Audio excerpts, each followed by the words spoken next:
Serial गुम में किसी के प्यार के लेटेस्ट एपिसोड को सबसे पहले देखने के लिए हमारे चैनल को सब्सक्राइब करें।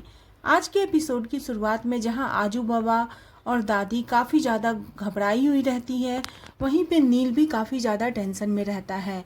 सबकी टेंशन यहाँ अलग अलग है, लेकिन सारे लोग घबराए हुए रहते हैं। जहाँ पे मुक्ता सभी बारातियों का स्वागत करती है, वहीं पे तेजस्विनी की दादी और बाबा भी बारातियों का स्वागत करते हैं।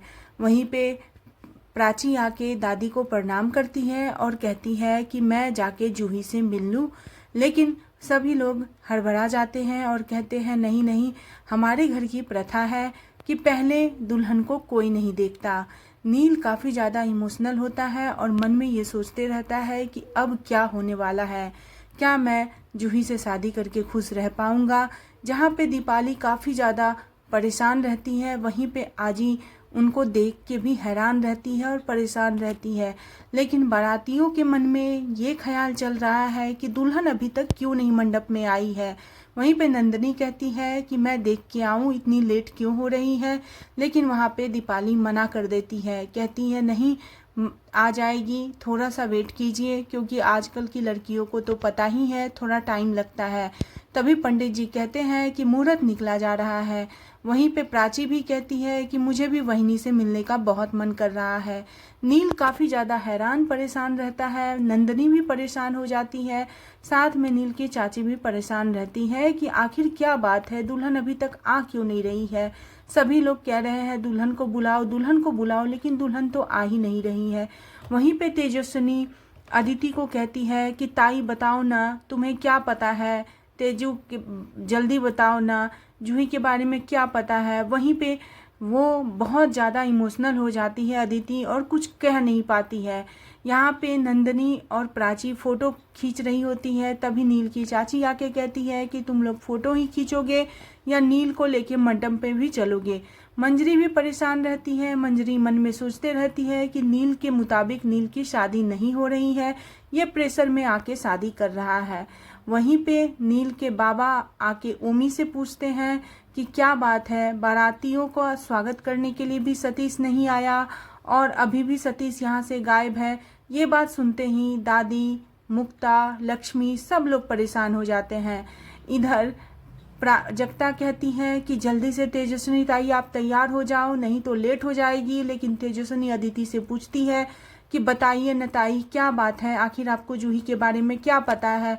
वहीं पे अदिति रोते रोते कहती है कि बुरा मत मानना तेजू, मुझे ऐसा लगता है, हो सकता है मैं गलत होंगी, लेकिन मुझे ऐसा लगता है कि उस दिन जब हम लोग डॉक्टर जीजू को देखने के लिए हॉस्पिटल गए थे, तो डॉक्टर जीजू के बातों से लग रहा था कि वो आपसे शादी करना चाहते हैं, और ये बात शायद जूही समझ गई थी।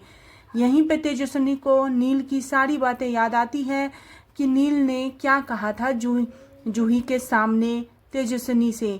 फिर तेजस्विनी को सारी चीज़ें याद आ जाती है, कैसे जूही ने पहला निवाला तेजस्विनी को खिलाया केलवन का, फिर हल्दी भी सबसे पहले तेजस्विनी को लगाई, उसके बाद मेहंदी भी सबसे पहले तेजस्विनी के हाथ में लगाई, और खुशी खुशी अपनी खुशी तेजस्विनी के लिए कुर्बान करके जूही यहाँ से चली गई।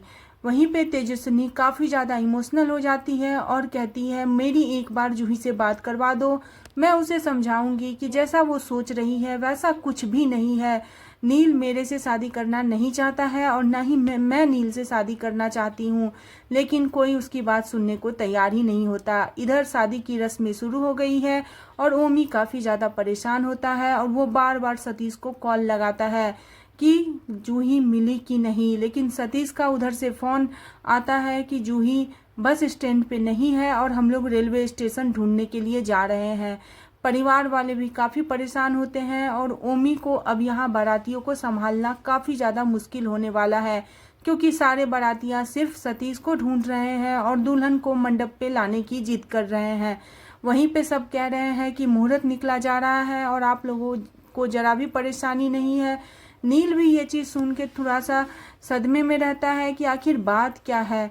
नील सोचता है शायद बप्पा ने मेरी सुन ली और ये शादी अब कैंसिल हो जाएगी। नील यही चीज़ का वेट करते रहता है। इधर सतीश मंदिर के पास जाता है तो उसकी स्कूटी खराब हो जाती है और वो स्कूटी ठीक कराने के चक्कर में मंदिर में जाके काफ़ी इमोशनल होता है और भगवान को प्रार्थना करता है कि हे भगवान, हमारी इज्जत अब तुम्हारे हाथ में है, हमारी इज्जत बचा लो। वहीं पे ओमी जो है वो सतीश को कॉल करता है और पूछता है क्या हुआ। सतीश कहता है अभी तक कोई भी सुराग हाथ नहीं लगा है। इधर घर वाले काफ़ी ज़्यादा हैरान और परेशान होते हैं, जिसे देख के वहाँ के बारातियों को लगता है कि कुछ न कुछ गड़बड़ ज़रूर है, क्योंकि अगर कुछ गड़बड़ न रहता तो अभी तक जूही आ गई रहती। उसके बाद प्राची दो लेडीज को बात करते हुए सुन लेती है कि लड़की मंडप से भाग चुकी है, लड़की मंडप में नहीं है, घर में नहीं है और वो ये रिश्ता करना नहीं चाहती है। प्राची ये बात जाके अपनी चाची को बताती है कि काकू, मैंने ऐसा ऐसा सुना है, हो सकता है मैं गलत होंगी, लेकिन ये लोग हमसे कुछ ज़रूर छिपा रहे हैं। वो कहती है अगर 5 मिनट में जूही बाहर नहीं। इधर तेजस्विनी को सब मिलके तैयार करते हैं और मुक्ता जाती है तेजस्विनी को लाने के लिए। जब वो तेजस्विनी को दुल्हन के रूप में देखती है तो काफ़ी ज़्यादा भावुक हो जाती है और तेजस्विनी को आंखों ही आंखों में बहुत कुछ समझा जाती है। तेजस्विनी भी अपनी माँ को देख के काफ़ी ज़्यादा भावुक हो जाती है और यहीं पे तेजस्विनी को बड़ा सा घूंघट मुक्ता डाल के बाहर लाती है और एपिसोड खत्म हो जाता है। आगे के एपिसोड में देखने को मिलेगा कि तेजस्विनी अब अपना घूंघट हटा के कहेगी कि मैं अब ये शादी नहीं कर सकती, मुझसे अब और नाटक नहीं होगा, मैं कोई सामान नहीं हूँ जो किसी के जगह किसी को बैठा दिया जाए। मेरी भी कुछ अपने इरादे हैं, मेरी भी कुछ अपनी सपने हैं, मैं उसे पूरा करना चाहती हूँ और मैं ये शादी नहीं कर सकती। तभी उसके नील के बाबा कहेंगे कि हाँ, हमारे साथ धोखा हुआ है और ये शादी नहीं हो सकता। लेकिन नील कहता है मुझे आप लोगों से कुछ कहना है और यहीं पे एपिसोड कल का ख़त्म हो जाएगा। आने वाला एपिसोड काफ़ी ज़्यादा इंटरेस्टिंग और मज़ेदार होने वाला है, तो जानने के लिए बने रहें सीरियल गुम है किसी के प्यार में और नेक्स्ट एपिसोड के लिए चैनल को सब्सक्राइब करना बिल्कुल न भूलें।